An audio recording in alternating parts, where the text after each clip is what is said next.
अस्सलामु अलैकुम वरहमतुल्लाहि वबरकातुहू। एक सवाल अभी एक साहब ने मालूम किया तो मेरे जहन में आया कि क्यों ना इसके मुताल्लिक कुछ बातें हो जाए। रमज़ानुल मुबारक का महीना चल रहा है, हम और आप सब रोज़े रखते हैं। और रोज़ा क्यों रखते हैं, किस लिए रखते हैं, इसकी क्या वजह है? तो रोज़ा हमारे ऊपर फ़र्ज़ है। अल्लाह तबारक व तआला ने रोज़े को हमारे ऊपर फ़र्ज़ किया है और अल्लाह तबारक व तआला का ये हमारे ऊपर फ़र्ज़ किया गया अहकाम हम अदा कर रहे हैं। अब हम ये समझते हैं कि हम रोज़ा जो रख रहे हैं किस लिए? अल्लाह की रज़ा के लिए, अल्लाह की खुशनुदी के लिए। तो हम रोज़े की पाबंदी किस लिए कर रहे हैं? कि हमारा रब हमसे राज़ी हो जाए।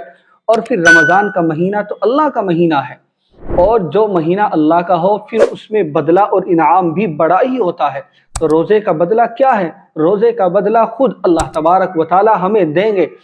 तो अगर रोज़े के बदले में हमारा रब हमें मिल रहा है तो इससे बड़ी दौलत और क्या हो सकती है। लेकिन जब क़यामत के दिन हमारे नामाए आमाल खोले जाएंगे तो हम क्या सोचेंगे कि मैंने 30 साल से 40 साल से पाबंदी से रोज़े रखे हैं, मेरे नामाए आमाल में बहुत नेकी है। लेकिन जब वहाँ देखा जाएगा कि वहाँ तो नामाए आमाल बिल्कुल खाली है, तो हम में से कौन चाहेगा? कोई नहीं चाहेगा कि हमारा नामाए आमाल खाली रहे।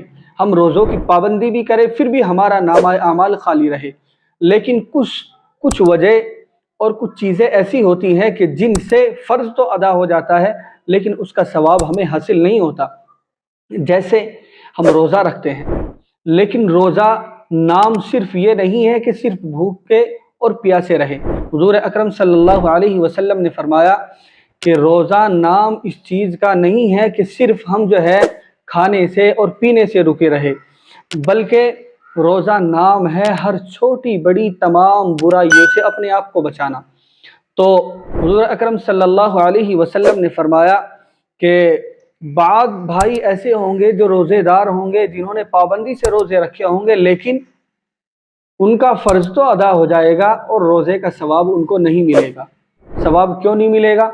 कि हमने रोज़ा रख लिया लेकिन हम गाली से नहीं बचे, हम चुगलखोरी से नहीं बचे।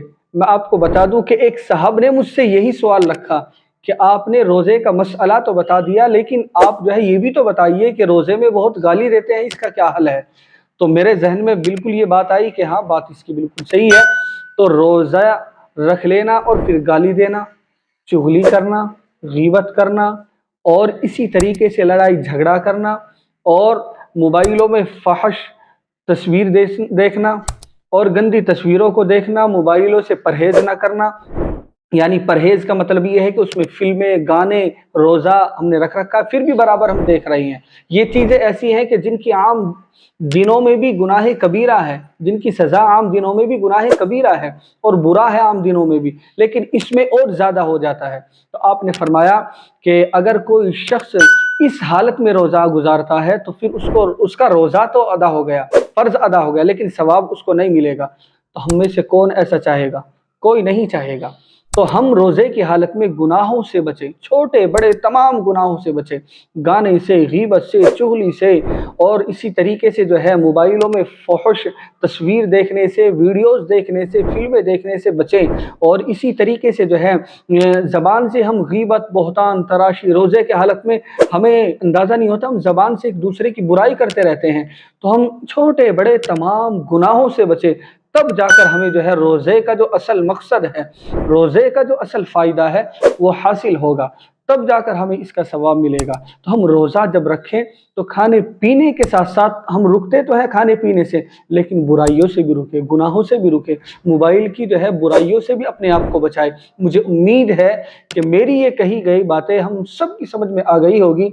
आप हमारी इस क्लिप को ज़रूर दूसरों तक शेयर कीजिए ताकि रोज़मर्रा के पेश आने वाले मसाइल हमें सही मालूम हो सके। अगर कोई मसला आपके जहन में है तो आप कमेंट के ज़रिए से हमसे मालूम कर सकते हैं।